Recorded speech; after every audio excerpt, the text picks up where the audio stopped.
Our CES 2018 coverage is proudly powered by Amazon. Help support our content by going to PLUGHITZLive.com/Amazon. Alante here again, CES 2018. I'm with PLUGHITZ Live, a part of the Tech Podcast Network. I'm here with Amanda, and we're here to talk about this 3D autonomous car, but what are you guys calling it? Yes, it's actually the Inside Autonomous Experience. I knew I was going to get that right. Oh, you got it. This vehicle, what you're seeing behind, is actually demonstrating and representing what people can expect in 2021 in terms of the hardware for the sensors. So this vehicle around, if you see the green lights in the background, that's representing 23 sensors on the vehicle. So you have 11 cameras, 7 radar, 3 LiDAR, and 2 ultrasonics, collecting data and information on the vehicle. And we also have a couple other things going on. Now, what are those other things? Can you talk about that?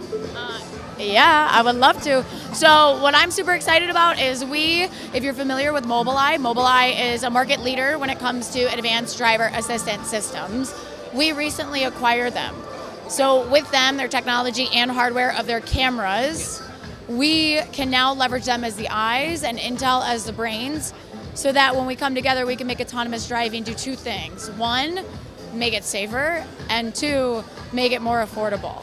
Now that's beautiful. I mean, this is amazing. Yeah. So it doesn't look like the most comfortable car in the world, but it's supposed to be just a representation, right? Correct. So another thing that we have in the booth, this is just more for eye candy, right? Like people can get a feel for it. We also have BMW, which is one of our OEM partners, that's actually using our technology solutions, hardware and software, to outfit for their autonomous driving vehicles. That's also in the booth, so you definitely should check that out. Awesome. So Volkswagen is the first partner for this project. Do you guys have anybody else lined up at the moment, or is that still in the works? Well, so BMW is actually the partner that we have in the booth. No worries. I mean, there's plenty out here.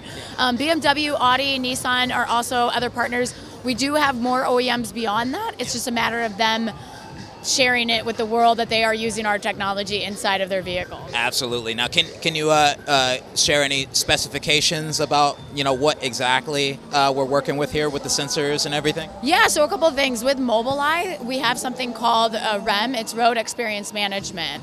So what that does is it actually does crowdsource mapping among the vehicles on the road that leverage the existing technology of Mobileye in other vehicles, which there are over 20 million vehicles that have Mobileye technology already in them today. So it's amazing. So obviously we can create high definition maps, leverage crowdsourcing, and then allow the vehicle to localize itself, again, making it safer and more affordable. Also, in vehicles, you're going to have a CPU board that's going to include Atom processor, and then the Mobileye Q4 that just released, and then the Mobileye Q5 that's coming up.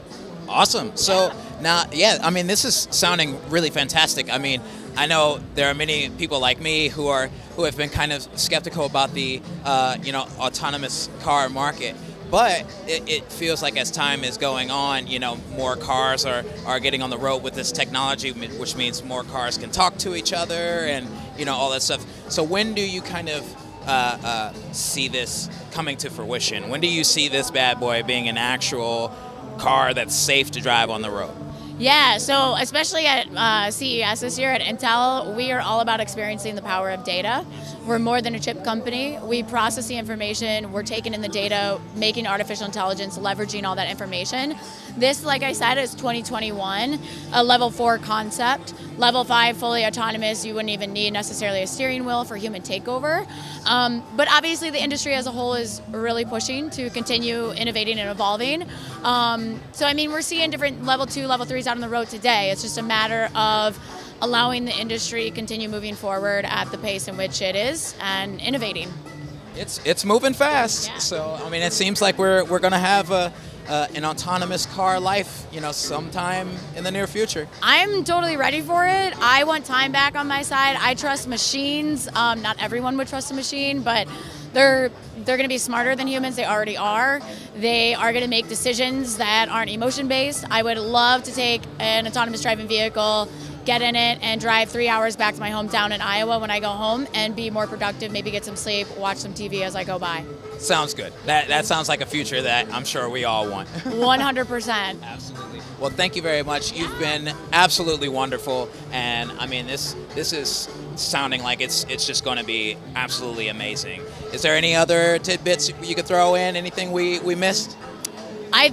Just if you're at CES or you're going to CES in the future, make sure you come check out the Intel booth because you're going to experience amazing. There's so many activations you can get your hands on. It's amazing. I always do, every year. Yeah. Well, thank you very much. And for all of the CES 2018 coverage and more, please stay tuned to PLUGHITZLive.com/CES.